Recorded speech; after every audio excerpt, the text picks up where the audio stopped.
So at a point, I was like, you people need to help me. You need to stand up. I had never heard this before. So, I mean, I'm like, oh, even me, nobody said this in ANC class. No, nobody else had this experience.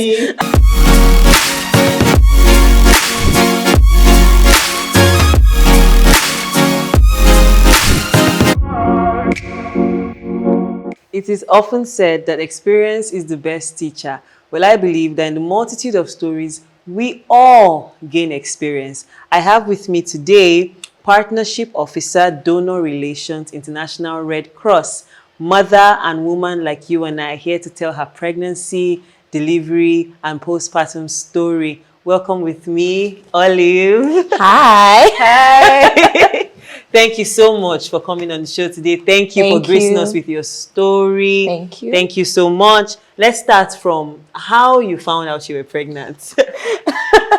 Okay, so we're 4 months married at the time. And I mean, like many young couples these days, we had done the whole, we'll wait for a year before we have a baby. Mm-hmm. And unfortunately, or maybe fortunately, because the baby is here now, we weren't taking any measures to prevent pregnancy. Okay. So in the week that I found out I was pregnant, actually, we had just had a conversation because my husband had traveled at the time. Mm-hmm. And we had a conversation saying, you know, we should actually wait. Let's wait. Let's not do this now. Mm-hmm. We don't feel very ready, not knowing that, you know, the baby was already in the works. So the month before, my period was late. So when it was late, in the month I actually found out we were pregnant, I wasn't bothered. You know, I was like, this happened last month, and you know, fool me once, shame on me, shame on you.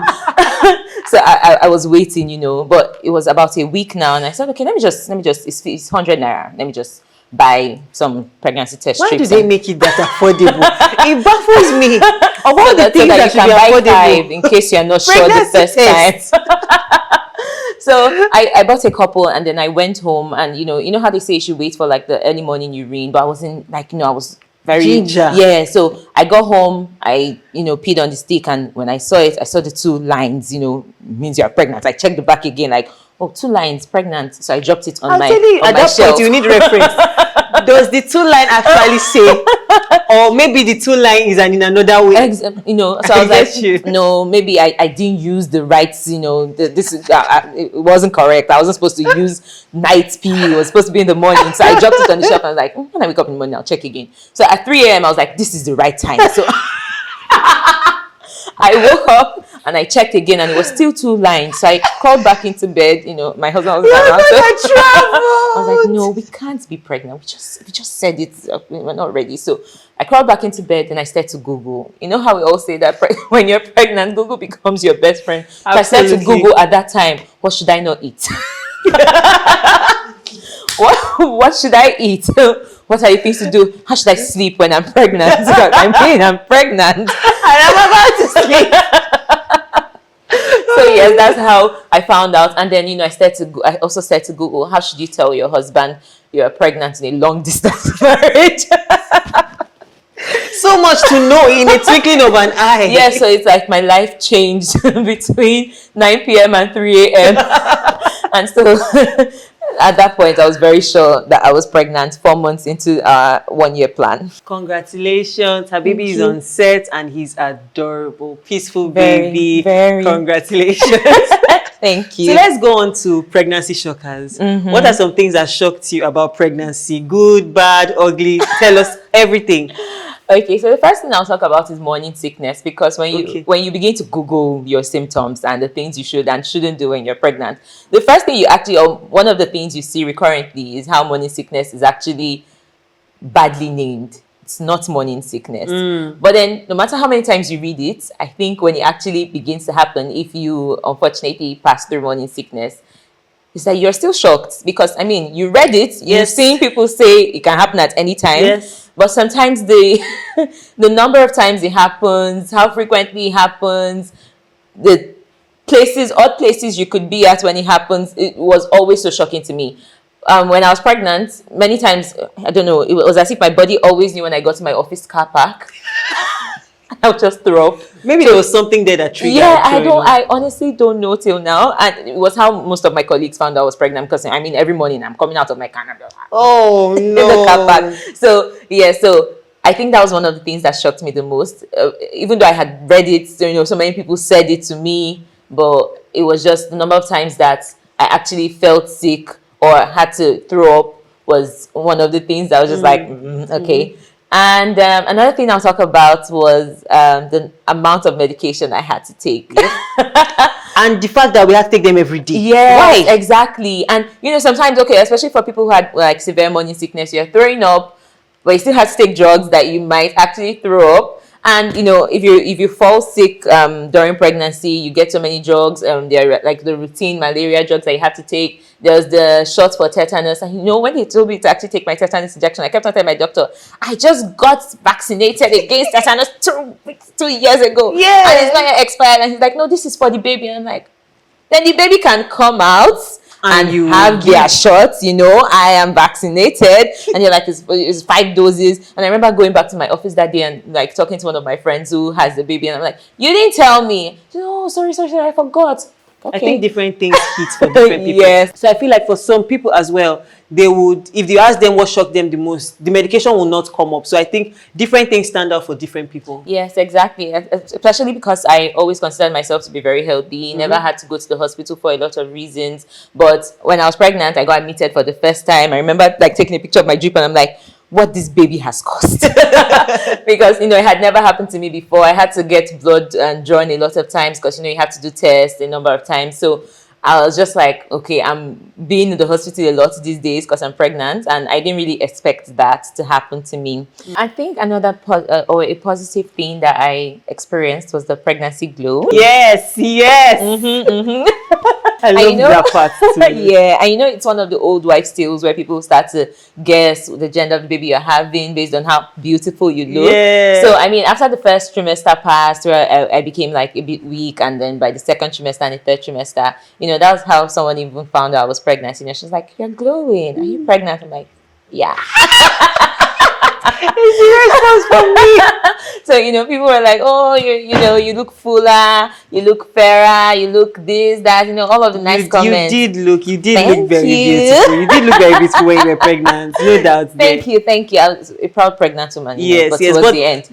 Let's talk a bit about the old wives' tale. Did it work in your case that they say, oh, depending on how you look, did they get the gender of your baby? Did I don't really think.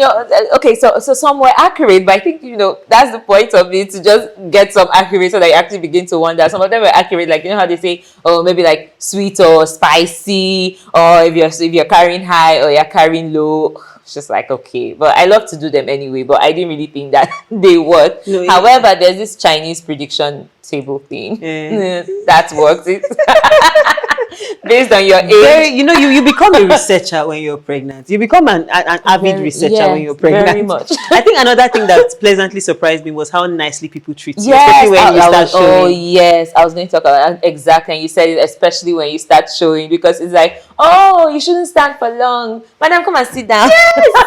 That's the best time to go to the bank, change your name, get your license renewed, because you will never be part of the queue. In fairness, it continues when you have a small baby. When you have a small baby too, when you just show up with the child. I voted as a new mom. I didn't have to, but I showed up with my 1-week-old. I voted in my first trimester and I didn't look pregnant then, so not a good experience. You would have just gone to, push your case, please.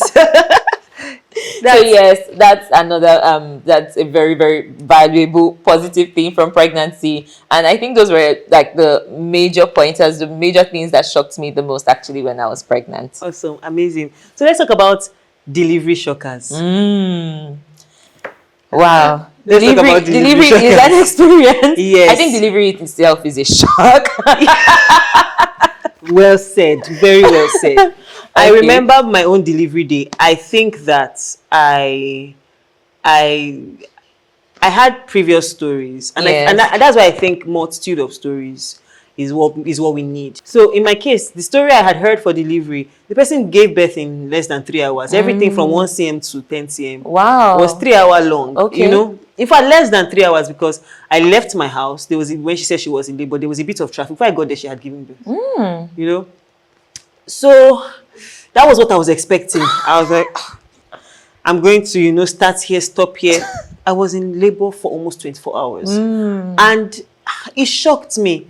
So tell me some things that shocked you in delivery. So let me build up from your point actually about, and for me, I think of it as the fact that delivery has a wide spectrum of things that can happen. So you attend ANC classes and you hear different delivery stories. And so for some people, maybe their blood pressure drops. For some people, their blood pressure goes Rises, up. yeah. So it's like you have a whole spectrum of different things that can happen. So someone can be in labor for 3 hours, and another person can be in labor for days. Someone in my ANC class said that, at the time we were sitting down in class, she said, I have been a few centimeters dilated for a few days. So I had picked up on all of these stories. And so for me, as I was preparing for delivery, I was thinking, okay, I had, had my prayer points together. I had prayed against my baby's umbilical cord tying around its neck, prayed against his fetal heart rate dropping.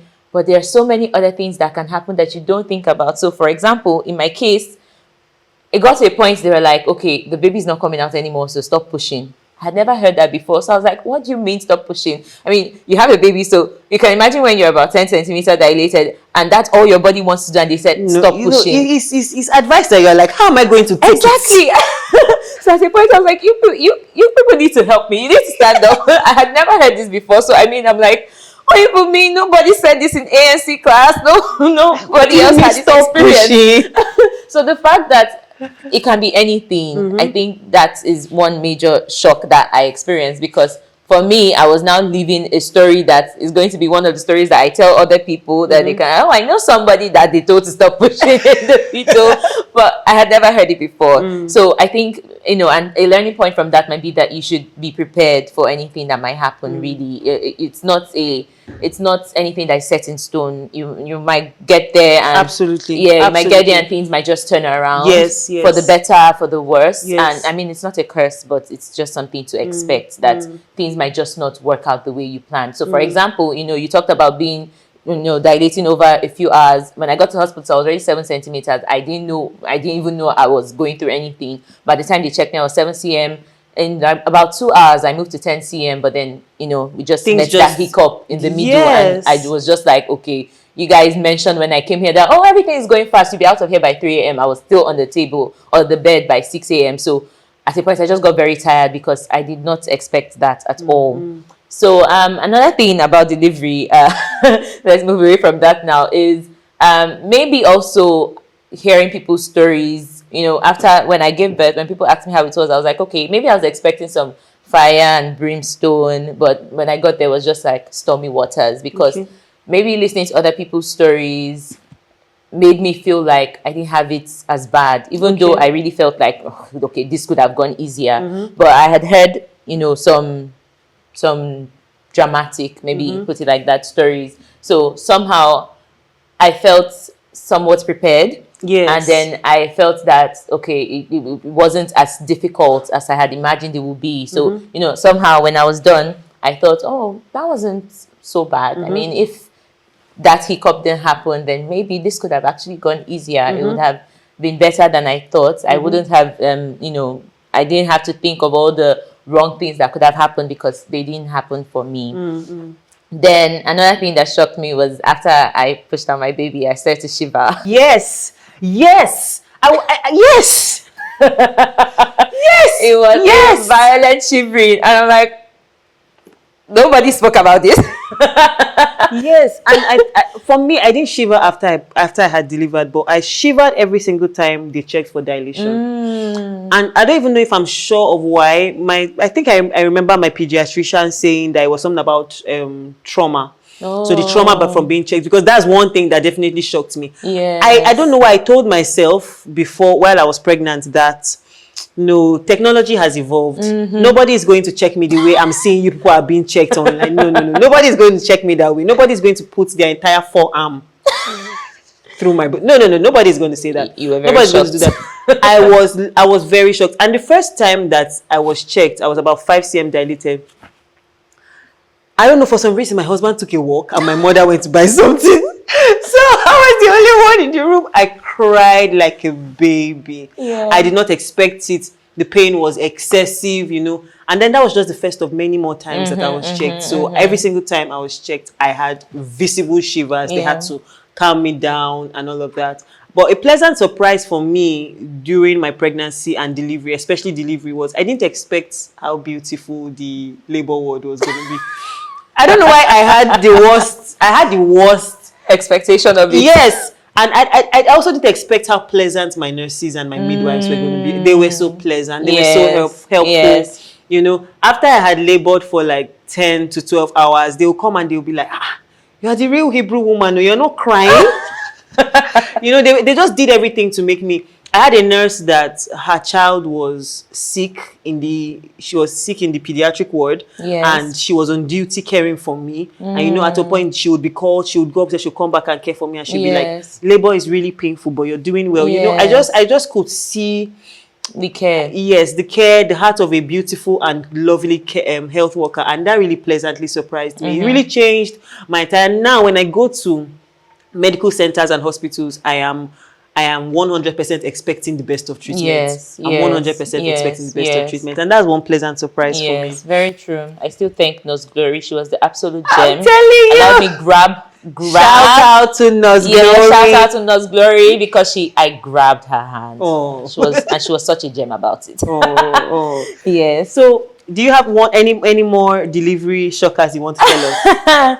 I mentioned it as a pregnancy shocker, and just so that you know that I'm absolutely not a fan of medication, I'm going to talk about it again now, because I was really looking forward to the day that I'll have my baby so that I can stop my iron tablet. Oh, I remember this conversation. Yeah, I got handed about 6. Like, I was waiting. Big giant antibiotics, painkillers, blood something, vitamin C, everything. Yeah. Oh my, I was waiting for this one single tablet to be I over. remember you called me upset. Yes. You were utterly angry with me. And I was very shocked. Like, what did I do? You said, you did not tell me that even after we give birth to the baby, they are going to... I'm like, I paused and I was telling you, I'm sorry. I'm so sorry. It didn't come to mind. And that's the beautiful thing about stories, because the thing that stands out to me may not stand out to the other person. Exactly. So that one, I was thinking you were going to, talk about it much later, because I'm about to ask you about postpartum shockers. Postpartum shockers. Wow. Okay. Okay. So first of all, I think let me talk about the very nice and almost obvious, and we respect acknowledging that it doesn't happen to everyone. But I think I want to start with the fact that you absolutely love your child. And like I said, we respect to the fact that not everyone immediately feels that bond. But for those who do, it's like, you see it on Instagram, but when you see it, you really feel it. When people say things like, it's like your heart is now outside your body. Yes. And it's like, you don't even understand how it's possible that you love someone else this much. I mean, even from the first time I had a scan, I was still throwing up at that time, but then I was like, oh wow, I really love this child. And I reckon with that. I reckon with so that. I think that's one of the things, like, I didn't even understand I was capable of that much love, but I really love my baby. I have tears. And this is so important. I felt the same way after my first scan, because I had a very difficult first trimester. And the first time I heard her heartbeat, I just felt like it was worth it. Yes, exactly. Because in the first trimester, you don't feel the movement as much, you don't feel heavy and all of that, but you finally can feel like the child is exactly. So exactly. Let's talk about final words. Advice to new moms out there. What's one thing that you wish you were told before, or what's one advice that you would give a new mom out there, or a first time pregnant woman? Okay, so it sounds cliche, everyone says it, and maybe when I say this now, a new mom listening to this might roll her eyes, because I did, no matter how many times people told me, and that is that it gets easier. It really does. It doesn't seem like it now, even if you're having a difficult pregnancy, if you're just in the early stages of your postpartum period, it really doesn't seem like it. And quite honestly, I mean, I'm 5 months postpartum. It's not the easiest thing yet, but when I look back at when I started, it really does get easier. And I'm going to say it one more time, in case you're still like, something must be wrong with you, but it does get easier. I'm not saying you're going to forget, because people say that a lot, and I don't think I quite agree with that yet. Maybe I can give myself more time. Yeah. But again, it does get easier. You get used to it. You begin to actually get in tune with being a mom, with being a whole new person, because you really are a whole new person right now. So yes, it gets easier. So that's my first word to new moms. And secondly, trust your instincts. People might try to make you feel like you're crazy when you actually set boundaries for your baby, when you try to reach out to your baby at certain times, but you're the mom for your child. And I think you said this to me actually when, in my beginning of postpartum, we have Omugo where your moms are around and then they are like, oh, this is how we did it. You might not agree with your mom's methods, and that's fine. So trust your instincts. Your mom is your mom, and you're the mom for your child. Baby. Yeah, so nobody is going to mom your child better than you, not even their grandmother. Yes, so trust your instincts. Do what you think is best for your baby. That's also medically advised, but do what you think is best for your baby. This has been so emotional for me. Thank you. Thank you for coming. Thank you for having me. Thank you so much. Moms rock. Moms rock. I hope you have learned something today. I have learned so much. I believe that in the multitude of stories, women will see themselves in each other's lives. Women will see themselves in each other's experiences. And thank you very much, Oli, for sharing your story with us. Thank you. If you like this video, please share it with your friends, your family. Leave a comment if you learned something. Leave your own pregnancy experience in the comments. Send us messages. We're very open-eared to everything that you have to say. Like this video, subscribe, and click the bell button. Have a lovely day.